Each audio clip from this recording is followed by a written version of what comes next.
National conference کے نومنتخب member of parliament آغا سید روح اللہ مہندی ہمارے ساتھ موجود ہیں. آج دلی آنا ہوا اور کیسا ایکسپیرینس رہا، کیونکہ آپ تو پہلے سے ہی سیاست میں وہاں سے شامل رہے جموں کشمیر میں، تو پارلیمنٹ کا کیسا ایکسپیرینس رہا؟ پارلیمنٹ کا اس حوالے سے کہ پارلیمنٹ ہے ایکسپیرینس. پہلی بار آج پیپرز وغیرہ سبمٹ کرنے کے لیے، سرٹیفکیٹ سبمٹ کرنے کے لیے، پھر بایو میٹرکس وغیرہ یہ یہاں پہ لینے کے لیے آیا تھا. ابھی تو یہ بس فارمیلٹیز ہی ہے. پارلیمنٹ کا سیشن جب شروع ہوگا تو پارلیمنٹ میں کام کرنا شروع کریں گے، تو ایکسپیرینس کے حوالے سے تب بتائیں گے. تو آج کا دن فارمیلٹیز کے ساتھ گزرا، تو انشاءاللہ جب پارلیمنٹ میں کام شروع ہوگا تو آپ سے پھر سے بات کریں گے اس حوالے سے. اگر بات کریں جموں کشمیر کی، تو جموں کشمیر کے عوام نے جس طریقے کا ورڈکٹ دیا ہے، جو الیکشن کی نتائج آئے ہیں، خاص طور سے دو جو آزاد ممبر آف امیدوار تھے وہ کامیاب ہوئے، لداخ سے اور ایک جموں کشمیر سے. اس کو بھارتیہ جنتا پارٹی ویلکم کر رہی ہے اور کہہ رہی ہے کہ اصل جمہوریت کی شروعات ہوئی ہے. اصل جمہوریت کی شروعات تب ہوگی جب وہ اس مینڈیٹ کا ریسپیکٹ کرے. یہ دیکھے کہ یہ مینڈیٹ کس بات پہ ملا ہے، کس آئیڈیالوجی پہ، کس کیمپیننگ پچ پہ ملا ہے. یہ سارے کینڈیڈیٹس جو جموں کشمیر میں جیت کے آئے ان میں سے دو اگر آپ کم کرے بی جے پی کے، باقی کے چار لداخ کو ملا کے، ان سبھی کینڈیڈیٹس کے آپ الیکشن اپیل کو دیکھیں اور لوگوں کے ساتھ انہوں نے کس بات پہ کنیکٹ کیا اور لوگوں نے کس بات پہ ووٹ دیا. اگر اس مینڈیٹ کو یہ احترام کرتے تو پھر جمہوریت جیتتی ہے. اگر انہوں نے اس مینڈیٹ کا احترام نہیں کیا تو پھر وہ جمہوریت کی ہار ہوگی. 2019 کے بعد یہ ایک ایسا موقع ہے کہ آخری امید لوگوں نے جتائی جمہوریت کے ذریعے ہم اپنا غصہ دکھائے. 5 سال سے ہمیں غصہ دکھانے کی اجازت نہیں دی گئی. جمہوریت میں ایک احتجاج کا حق ہوتا ہے ہر جمہوریت میں. یہ جو ووٹنگ ہوئی اور اتنے بڑے لارج نمبر میں جو ووٹنگ ہوئی، یہ جمہوریت کی نشانی ہے یا لوگوں کا غصہ ہے؟ کیا چیز ہے یہ؟ دونوں ملا کے جمہوریت کے ادارے کے ذریعے سے، ووٹنگ کے ذریعے سے لوگوں نے اپنا غصہ دکھایا اور یہ کہا کہ 2019 کے فیصلوں کو ہم مسترد کرتے ہیں. ہم نے بندوق نہیں اٹھائی، ہم نے وائلنس نہیں کیا، تشدد کا راستہ اختیار نہیں کیا، ہم نے جمہوریت کا راستہ اختیار کیا. اور وہ جو بات ہمیں 5 سال سے کہنے نہیں دی گئی، لوگوں کو بند رکھا گیا، قید میں رکھا گیا، ڈرایا گیا، اور صحافیوں کو ڈرایا گیا. آپ جانتے ہوں گے بہت سارے صحافیوں کے گھر پہ چھاپے مارے گئے جن نے حقیقت بیانی کی کوشش کی. سیاستدانوں کو ڈرایا گیا، بند رکھا گیا، ملازموں کو ستایا گیا. اور 5 سال سے جو ایک آبادی اپنے غصے کا اظہار کرنا چاہتی تھی اور کر سکتی تھی، کیونکہ آئین ہے، آئین اجازت دیتا ہے، کرنے نہیں دیا گیا. آج 5 سال کے بعد ایک جمہوری موقع ملا. ان لوگوں نے اس جمہوری انسٹیٹیوشن کا استعمال کیا، ووٹ کا استعمال کیا، 2019 کے فیصلوں کے خلاف اپنا ووٹ دیا. یہ ووٹ جو ہے یہ 2019 کے فیصلوں کے حق میں نہیں، یہ ان کے خلاف ہے.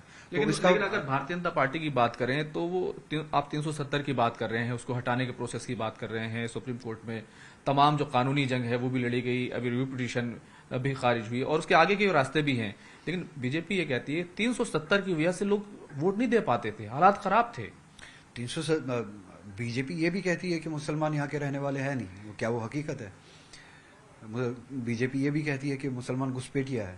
کیا ہم گھسپیٹیا ہے؟ کیا آپ گھسپیٹیا ہے؟ یہاں کے مسلمان رہنے والے گھسپیٹیا ہے؟ ان کی بتائی ہوئی باتوں میں اور حقیقت میں کتنا فرق ہے وہ آپ بھی جانتے ہو، میں بھی جانتا ہوں. 370 ایک آئینی حق تھا جموں کشمیر کے لوگوں کا، اور جو ابھی بھی بولے نہیں ہے.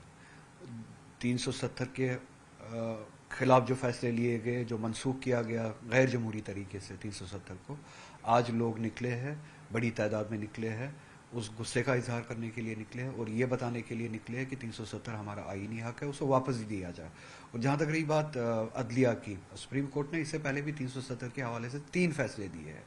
یہ جو آخری فیصلہ تھا یہ چوتھا فیصلہ تھا، اور وہ پچھلے تینوں فیصلے 370 کے حق میں تھے. تو اگر بی جے پی کے لیے وہ 3 فیصلے جو 370 کے حق میں تھے اور اسی پارلیمنٹ میں، اسی سپریم کورٹ نے دیے تھے، اگر وہ حرف آخر بی جے پی کے لیے نہیں ہے تو یہ ایک فیصلہ بھی ہمارے لیے حرف آخر نہیں ہے. جموں کشمیر کے لوگوں کا حق ہے 370، آئینی حق ہے، اور انشاءاللہ ہم واپس لے کے ہی رہیں گے. اب ایک الیکشن ہو گیا، اس میں اتنی بڑی لوگوں نے حصہ لیا، اتنی بڑی تعداد سامنے آئی. لیکن اگر دوسری طرف دیکھیں تو الیکشن کمیشن سے آج ہی ایک نوٹیفیکیشن آیا ہے جس میں جو کامن سمبلز ہیں ان کے لیے رجسٹریشن کے لیے ہری جھنڈی دکھا دی گئی، تو اسمبلی الیکشنز کی بھی ایک طریقے سے شروعات ہو گئی ہے. اس ملک کے لیے ایک اچھی بات یہ ہو رہی ہے، کچھ 2-4 دنوں سے آپ نے بھی محسوس کیا ہوگا، ہم سب محسوس کر رہے ہیں کہ یہ جو تنظیم تھی جو اس ملک کو چلا رہی تھی، لوگوں نے ان کے دانت کم کر دیے، اور اس حد تک کم کر دیے جس کے نتیجے میں ملک میں جو ادارے تھے، جن اداروں کی بنیاد پہ یہ جمہوریت پنپتی تھی، چلتی تھی، ان میں سے ایک اہم ادارہ تھا الیکشن کمیشن. پچھلے 10 سال سے جس طرح سے وہ ادارہ کام نہیں کر پا رہا تھا، اب شاید وہ کام کرنا شروع کرے.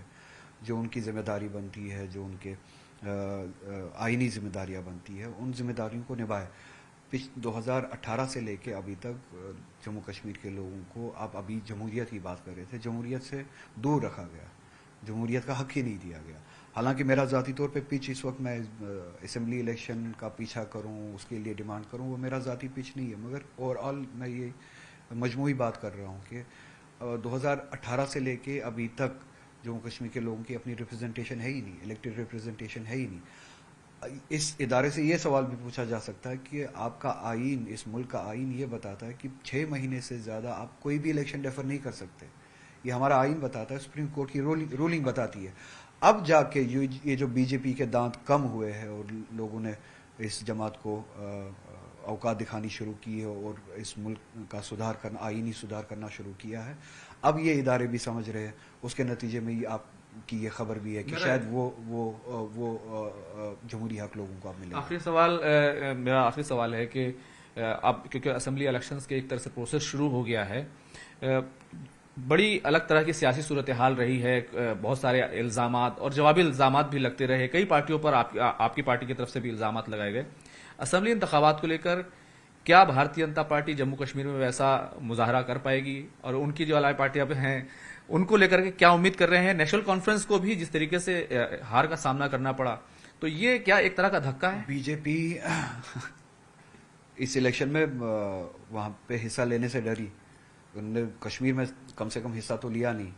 جموں کشمیر اور لداخ کو ملا کے صرف 2 سیٹوں پہ انہوں نے الیکشن لڑا، 4 سیٹوں پہ انہوں نے یا 3 سیٹوں پہ انہوں نے الیکشن نہیں لڑا. تو انہوں نے خود کہا، اور امت شاہ کے یہ الفاظ ہے کہ ابھی زمین جو ہے کشمیر میں بی جے پی کے لیے سازگار نہیں ہے. اور رہی پھر الائز کی بات، انہوں نے اپنے پراکسیز کے ذریعے وہاں پہ الیکشن لڑنے کی کوشش کی، چاہے وہ اپنی پارٹی ہو، پیپلز کانفرنس ہو، پی سی ہو. آپ چیک کریں، ان کی ضمانتیں ضبط ہوئی. کیا چیلنج ہوگا یہ اب جو پارٹیاں لڑیں گی، اگر بھارتیہ جنتا پارٹی لڑتی ہے یا دوسری پارٹیاں مجھے لڑتی؟ لگتا ہے کہ کشمیر میں، لداخ میں، حالانکہ جموں میں بھی بی جے پی کوئی چیلنج ہوگا. ابھی کا آپ کا مینڈیٹ آپ کے سامنے ہے. لداخ میں بھی بی جے پی کے خلاف مینڈیٹ ہے، سری نگر جہاں سے میں آتا ہوں بی جے پی کے خلاف مینڈیٹ ہے، ساؤتھ کشمیر سے بی جے پی کے خلاف مینڈیٹ ہے، نارتھ کشمیر سے جسے اب نیشنل کانفرنس کی ہار کہتے ہیں، حالانکہ وہ بی جے پی کی جیت نہیں ہے، اس کے تقاضے مختلف تھے اس پارلیمنٹری کانسٹیچوئنسی کی. اپنی پارٹی، سجاد لون کی پارٹی، کئی ساری پارٹیاں ہیں، غلام نبی آزاد کی پارٹی، ان کی تو ضمانتیں ضبط ہوئی، وہ اپنی ضمانتیں نہیں بچا سکے. تو یہ حقیقت ہے. ان جماعت، ان کو لوگ وہاں پہ پراکسی کی حیثیت سے جانتے ہیں، بی جے پی کی اے ٹیم بی ٹیم کی حیثیت سے جانتی ہے، اور جمہوری طور سے ان تنظیموں کو سیاسی اوقات دکھائی گئی اس الیکشن میں. بہت بہت شکریہ. تو صاف طور پر رولہ مہندی صاحب کا کہنا ہے کہ نیشنل کانفرنس کے لیے اسمبلی انتخابات میں کوئی بھی چیلنج نہیں ہے، کوئی مقابلہ نہیں ہے. کیمرہ مین یوگیندر کے ساتھ خرم شہزاد، نیوز 18 دلی.